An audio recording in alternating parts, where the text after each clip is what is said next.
அகதீஷாய நமக. ஓம் சிவமகா வாழை சித்தத்திருடிகள் போற்றி. நல் ஜீவ நாடியாய் இருக்கும் ஆதிகைலாய சிவசூட்சம நூலென்ற நல் சுவடிதனை காக்கின்ற சுவடி கணபதியாய், சித்தனே உம் சுவடி தளத்தில் அமர்ந்திருக்கின்ற மகா கணபதியாய், உம்மை வாழ்த்த ஆனந்த நிலைதனில் அற்புதமாய் வந்தமர்ந்திருக்கின்றோம். காரணம் ஏதென்றால், அற்புதமாய் சுவற்றின் ஒவ்வொரு 4 சுவற்றுக்குள் அடைந்திருக்கின்ற சுவடிகளெல்லாம் அற்புதமாய் வெளிப்படும் காலங்கள் விரைந்து வருவதற்கான நல் ஆசிகளை வழங்கி செல்லவே, யாம் ஒரு 4 சுவற்றுக்குள் அமர்ந்திருக்கின்ற ஒரு நாடிக்குள் வந்து உமக்கு ஆசி வழங்குகின்றோம். சிந்தனை நற்காலம் அது சிவமகா வாழை சித்தனவன் இவ்வு உலகமதை புண்ணிய யுகமாக மாற்றுகின்ற காலம். அக்காலம் எதுவென்று எதிர்பார்த்து கொண்டிருந்த நாட்களெல்லாம் சென்று அது இக்காலம்தான் என்பதை அனைவருக்கும் வெளிப்படுத்துகின்ற நற்கால சூழ்நிலைகள் வந்து அமைந்து விட்டன. அதற்கான சுவடுகளும் தெரிய தொடங்கிவிட்டன. இனி தெரிய வேண்டியதெல்லாம் ஆதி இறை நூல்களின் அற்புத ஆற்றல் இவ்வு உலக மாந்தர்களுக்குத்தானே தவிர வேறு எதுவும் தற்சமயம் செயலாற்ற முடியாத நிலைதனில் இருக்கின்றது. அற்புதமாக அனைத்து நூல்களும் அவற்றின் உயர் வடிவ நிலைகளுக்கு மாறிக்கொண்டிருக்க, காலம் வருகின்ற பொழுது ஒவ்வொரு நூலும் இக்கணநாதனாகவும் அமர்ந்து ஆசி உரைக்கும் அருளாற்றல் பெற்றிருக்கும் என்ற அளவிற்கு ஒரு நூல் கூட சோடை போகாது. அனைத்து நூல்களையும் அற்புதமாக வார்த்தெடுத்து கொண்டிருக்கின்ற மகா சித்தனே, எம்மையனின் அருள் வடிவு கொண்டு அமர்ந்திருக்கின்றவனே, அகத்தியனின் உருவாய் இங்கு நல்குருவாய் அமர்ந்திருக்கின்ற சித்தனே, உம் திரு அருள்தனை பெற்றோர் யாவரும் நல் திருச்சுவடிகளை சுமந்தோர்களாய் மாறிக்கொண்டிருக்கின்றார்கள். மாறி நிற்பவர்களும் முழு நிலையாக மாறி நிற்பார்கள். இருக்கின்ற நிலையும் குறைவு நிலை இல்லாது உம்மோடு நித்தியமாய் நிதர்சனமாய் என்றும் பெரும் சுவடிகளில் நல் தலையாய சுவடியாய் நிற்கின்ற காலம் இருக்கின்றது.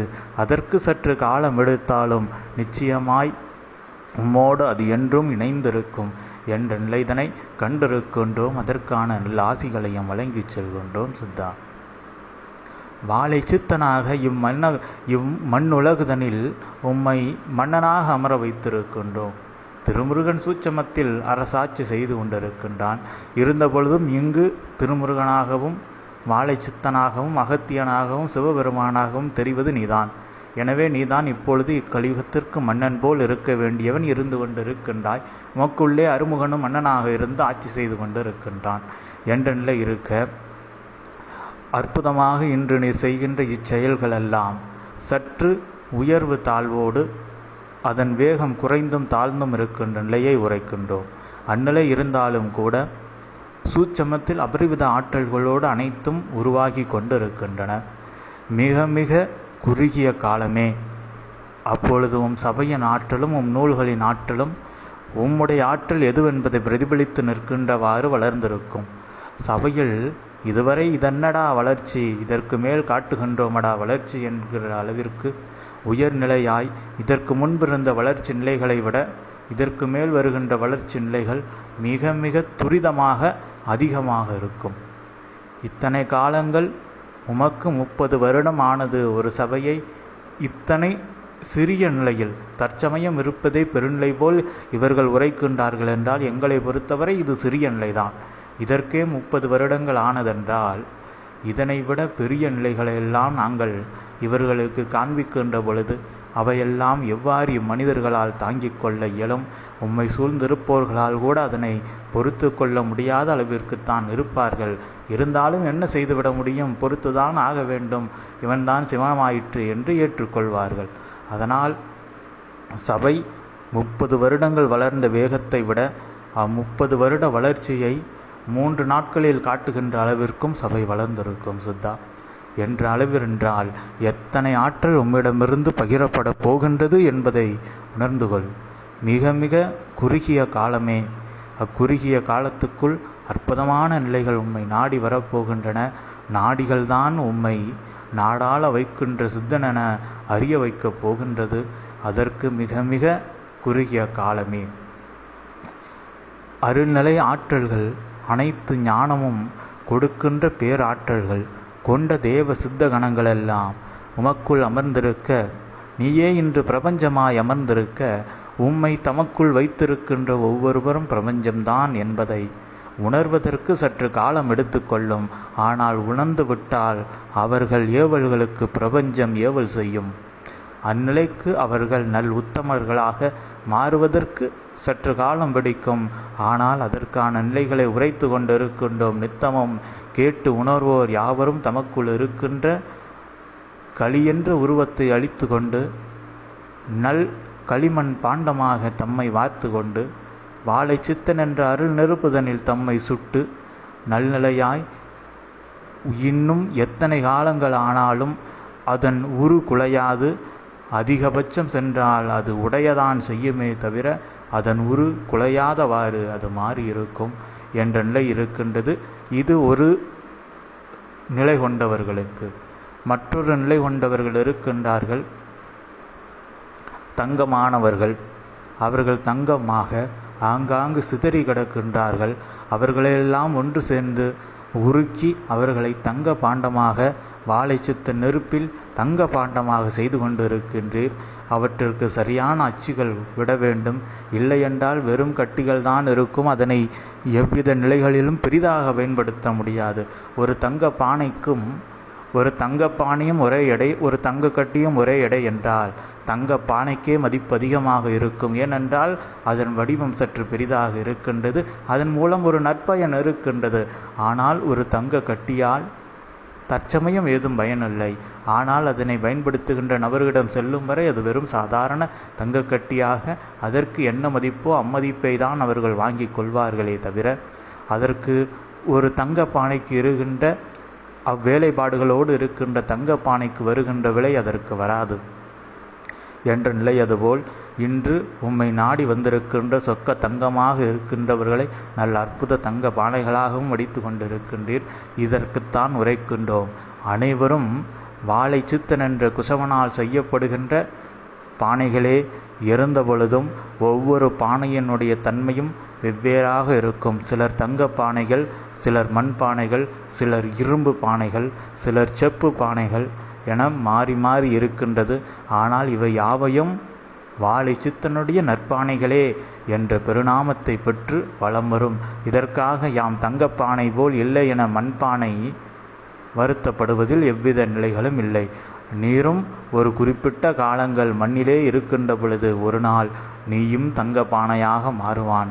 அனைத்து வேத வித்தைகளும் செய்த சிவமகா வாழை சித்தன், மண்ணை பொன்னாக்கும் வித்தை அறிந்தவன். மண்ணாக இருக்கின்ற மண்பானை தனை பொன்பானையாக மாற்ற அவனுக்கு தெரியாதா? காலம் வருகின்ற பொழுது மாற்றுவான். அதேபோல் இரும்பு பானையாக இருக்கின்றதை தங்க பானையாக மாற்ற சித்தனுக்கு தெரியாதா? தெரியும். ஆனால் முதலில் உங்களை இரும்பு பானையாக மாற்றிக்கொள்வோம் என்று மாற்றியிருக்கின்றான். உங்களை தங்க பானையாக மாற்ற சற்று காலம் பிடிக்கும். அதற்கு தேவையான பக்குவம் உங்களுக்கு வரும் வரை அது இரும்பு பானையாக மண் பானையாகத்தான் இருக்கும். காலம் வருகின்ற பொழுது அனைத்தும் தங்க பானைகளாக மாற்றப்படும் சித்தா. அதற்கு ஒவ்வொரு பானைகளும் ஒரு பானையை கண்டு பொறாமை கொள்ளாது. ஏனென்றால் சில நேரங்களில் தங்கப்பானை மண்பானையை கண்டு பொறாமைப்பட்டு கொண்டு யாம் மண்பானை போல் இல்லை என அது அதன் தன்மையை குறைத்து கொள்ள நினைக்கின்றது. இதைதான் உரைக்கின்றோம். ஒருவரோடு தம்மை ஒப்பிடாதீர்கள். நீங்கள் தம்முடைய நிலை என்னவென்பதை மட்டும் உணர்ந்து தம்மை உயர்த்தி கொள்ளுகின்ற நிலையை மட்டும் நீங்கள் செய்கின்ற பொழுது அற்புதமாக வெறும் வடிவங்கள் மட்டும் இருக்கின்ற தங்க பானையில் ரத்தினங்கள் பதிக்கப்படும். பின்பு தங்க பானையின் விலை மிக மிக உயர்வாக இருக்கும். அதனை விட்டுவிட்டு யாம் மண்பானை போல் இல்லை என உரைத்து கொண்டிருந்தால் என்ன நியாயம் இருக்கின்றது சித்தா? எனவே உம்முடைய சீடர்கள் ஒருவரோடு ஒப்பிட்டு கொண்டு தம்மை தாழ்த்தியும் உயர்த்தியும் கொண்டு ஆணவ அகந்தைதனிலும் சிலர் தம்மை தாழ்த்தி கொண்டு உயர்நிலை ஆற்றல் தம்மிடம் இருந்த பொழுதும் தம்மை இழிவாக நினைத்து கொண்டு அவர்கள் தாழ்த்தி கொண்டு அலைகின்றார்கள். அதுபோன்ற நிலைகளும் வேண்டாம், உயர் அகந்தை நிலைகளும் வேண்டாம். அற்புதமாக வாழை சித்தனுடைய நற்சீடர்களாக இருக்கின்றோம். எனவே நம் வாழ்வில் நாம் உயர முதலில் தாம் என்னை கற்றுக்கொள்ள வேண்டும் என்பதை சித்தனிடமிருந்து கற்று உயர்ந்து உயர் வாழ்வு பெற்று சிவநிலையில் அமர்ந்திருக்க அனைவருக்கும் நல்ல ஆசிகள் சித்தன் வழங்கியிருக்கின்றான். அந்நிலையை உரைக்கவே யாம் வந்திருந்தோம். எனவே பொறுமை கொண்டு யாவரும் தம்மை ஆராய்ந்து தமக்குள் இருக்கின்ற நிலைகளை அறிந்து தம் நிலைக்குள் இருக்கின்ற தேவையற்ற நிலைகளை அறிந்து எரிந்தும் அவற்றை உயர்நிலையாய் உங்களை பயன்படுத்துவதற்கான பக்குவ காலங்களாக அவ்வாறு அறிகின்ற காலங்களை பயன்படுத்தி கொள்ளுங்கள். அப்பொழுது அறிந்து எறிகின்ற பொழுது எமக்குள் இத்தனை கேடான நிலைகள் இருந்தனவா என்று உங்களுக்கே தோன்றும். ஆனால் அதனை கண்டாலும் கூட அவற்றை பற்றி நீங்கள் கவலை கொள்ளாது அவற்றையெல்லாம் அகற்றினால்தான் யாம் உயர முடியும் என அகற்றி உயர்ந்து கொள்ளுங்கள். அற்புதமான வாழ்வு யாவருக்கும் கிடைக்கும். அனைவரும் சிவமாக மாறலாம்.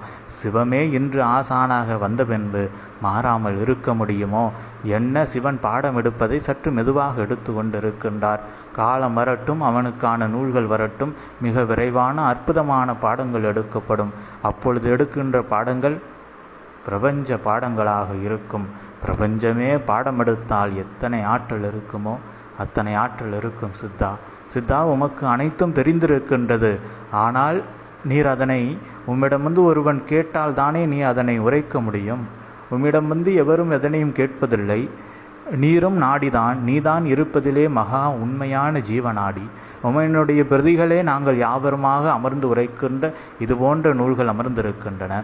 இவ்வாறு இருக்கின்ற பொழுது உம்மிடம் ஒருவர் வினவினால் அதற்கான பதில் உமக்கு பிரம்ம ஞானமாக உமக்குள் தானாக வெளிப்பட்டிருக்கும். உமக்குள் இருக்கின்ற சுவடி அதனை உமக்கு உணர்த்தி இருக்கும் சித்தா. ஆனால் அதுபோன்ற நிலைகளை நீயும் முயற்சிக்கவில்லை. உம்மிடம் எவனும் கேட்கவும் இல்லை. கேட்கின்ற பொழுது சித்தா நீர் நினைத்தால் எமக்கு உரைக்க முடியும். உரையும் என்றால் நீர் நிச்சயமாக உரைக்க முடியும். ஆனால் அதுபோன்று எவனும் உம்மிடம் கேட்பதில்லை. உயர் ஞானத்தை பெறுவதற்கு எவரும் அங்கு தயாராகவும் இல்லை.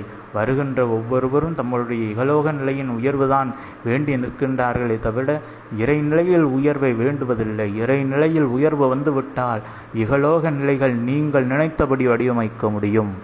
நீங்கள் நினைத்தபடி இறை நிலைதனில் அமர்ந்து விட்டால் உங்கள் இகலோக நிலைதனில் நீங்கள் எவ்வாறு இருக்க வேண்டுமென்று நினைக்கின்றீர்களோ அவ்வாறு நீங்கள் உங்கள் வாழ்வை வடிவமைத்து கொள்ள முடியும். அதற்கு என்ன செய்ய வேண்டும்?